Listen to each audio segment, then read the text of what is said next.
ভারতবর্ষের স্বাধীনতা সংগ্রামের ইতিহাসে আপসীন সংগ্রামের মহান নায়ক সুভাষচন্দ্র বসুর দেশপ্রেমের উৎস কী ছিল?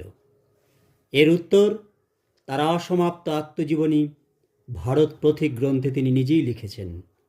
কেমন করে আচমকা একদিন কটকে তাদের আত্মীয়ের বাড়ি থেকে এক সেট বিবেকানন্দের রচনাবলী তার হাতে এসে যায়। বইগুলি বাড়িতে এনে তিনি গভীর আগ্রহে যেন গিলতে থাকেন। পড়তে পড়তে তার শিরায় মজ্জায় শিহরণে দেখা দেয় বিবেকানন্দকে তিনি অভিভূত হয়ে পড়লেন।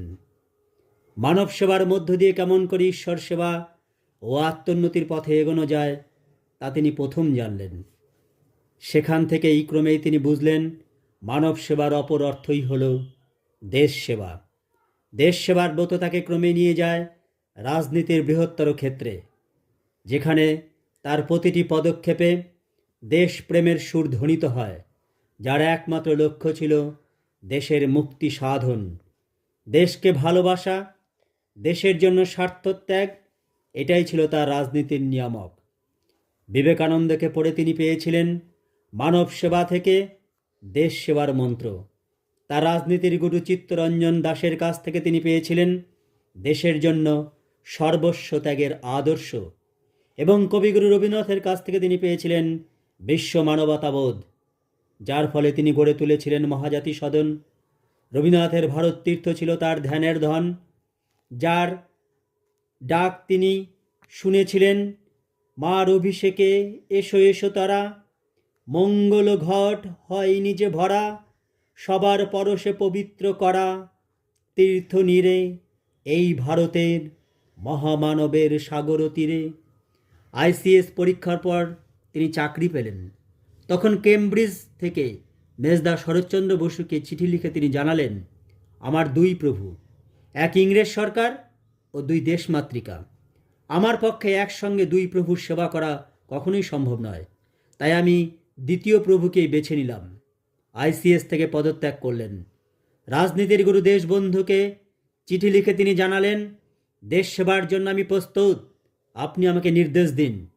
স্বদেশের মাটিতে 11 বার ব্রিটিশ কারাগারে বন্দী, একবার ব্রহ্মদেশের জেলে থাকার সময় তিনি ঠিক করলেন জেলের হিন্দু বন্দীদের নিয়ে দুর্গাপূজা করবেন। কর্তৃপক্ষ রাজি হলেন না। প্রতিবাদ করে সুভাষচন্দ্র বললেন, খ্রিস্টানদের ধর্ম পালনের অনুমতি দেওয়া হয়, আমাদেরকেও দিতে হবে। প্রতিবাদে অনশন শুরু করলেন। সংবাদপত্রে প্রকাশিত হয়ে গেল। আইনসভায় ভারতীয় প্রতিনিধিরা হইচই শুরু করে দেন। শেষ পর্যন্ত শুধু অনুমতি নয়, পুজোর খরচ বাবদ টাকাও মঞ্জুর করতে বাধ্য করল জেল কর্তৃপক্ষ। তিনি বেছে নিলেন সংঘর্ষের পথ, আমরণ অনশনের ঝুঁকি ও শেষ পর্যন্ত স্বাধীনতা অর্জনের লক্ষ্যে মৃত্যুর হাতছানিকে উপেক্ষা করে কাবুলের পথ ধরে বিপদ সংকুল বিদেশ পাড়ি।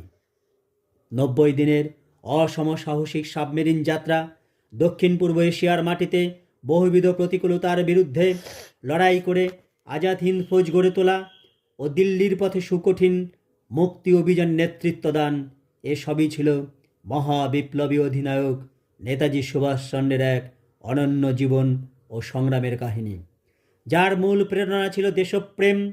সমগ্র দেশবাসী তাই বিমুগ্ধ বিস্ময়ে তার দেশ সেবার বীরত্ব গাথা স্মরণ করে বারবার বলতে চেয়েছিলেন, তোমার আসন শূন্য আজি, হে বীর পুণ্য করো। রবীন্দ্রনাথ যাকে একদিন দেশনায়ক বলে বরণ করে নিয়েছিলেন, শত রাজনৈতিক বিরোধিতা সত্ত্বেও, যাকে স্বয়ং গান্ধীজি প্যাট্রিয়ট অফ প্যাট্রিয়টস বা দেশপ্রেমিকত্বর বলে অভিহিত করেছিলেন, তিনি সমগ্র দেশবাসীর হৃদয়ের আসনে অধিষ্ঠিত পরম প্রিয় আমাদের নেতাজি। আজ যখন সমগ্র দেশ জুড়ে মূল্যবোধের একান্ত অবক্ষয় মানুষকে নিরন্তর পীড়া দিচ্ছে, যখন বেকারত্ব ও দারিদ্র্যের তাড়নায় যুবদল দিশাহীন, যখন মানুষ দেশকে ভালোবাসতে ভুলেছে, ফলে আজ শিক্ষিত ও অশিক্ষিত নির্বিশেষে যে কোনো লোকই তার দুর্নীতির পথে পা ফেলতে একটু সংকোচ বোধ করছে না, এমনই এক ভয়াবহ দুঃসময়ে স্রোতে ভেসে যাওয়া দেশবাসী আজ আবার ঘুরে দাঁড়াতে চাইছে, মুক্তির পথ খুঁজে পেতে চাইছে। এই পথ খোঁজার বড় উপায় হলো দেশপ্রেমে নতুন করে দীক্ষা নেওয়া। এই দীক্ষা দিতে পারবেন তিনি, যিনি আজও আমাদের কাছে দেশপ্রেমের জ্বলন্ত প্রতীক, আপসহীন সংগ্রামের মহানায়ক নেতাজি সুভাষচন্দ্র বোস।